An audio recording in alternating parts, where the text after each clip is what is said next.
आज 15 ऑगस्ट कोण साजरं करते?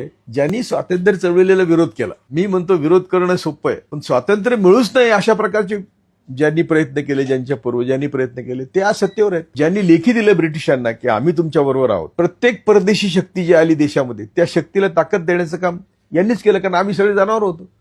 शिक्षण नाही, संपत्ती नाही, आम्हाला काहीच अधिकार नव्हता. कुणी ब्रिटिश आणले? आता मी हे पुस्तक कालच वाचत होतो की ब्रिटिशांनी 150 वर्षात या देशाला कसं लुटलं, आणि हे ब्रिटिश जाऊ नये म्हणून प्रयत्न करत होते. हे ब्रिटिश आमचेच आहेत.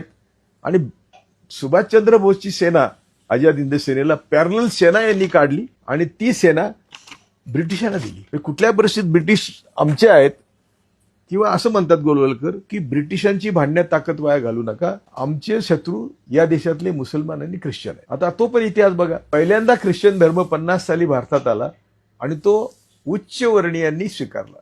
नमुंद्री ब्राह्मण केरळामध्ये चर्चेस बांधले. पहिल्यांदा इस्लाम धर्म 650 साली भारतात आला आणि त्याचे सुद्धा मशिदी यांनी बांधल्या. धर्म कोणी स्वीकारला? यांनी स्वीकारला. आणि आज आम्हाला शत्रू कोण सांगतं? दोन्ही इस्लाम आणि ख्रिश्चन. तर यांची जी आत्ता चाल आहे ती तुमची डोके भडकून आमचे खरे शत्रू बाजूला ठेवायचे. आम्हाला आज 100 कोटी लोकांना 5 किलो धान्य ते देतात असं दाखवतात. कोण पिकवतं धान्य? कोणाच्या शोषणातून धान्य येत आहे? त्या शेतकऱ्यांचं शोषण होत आहे, त्या शेतमजुरांचं शोषण होत आहे.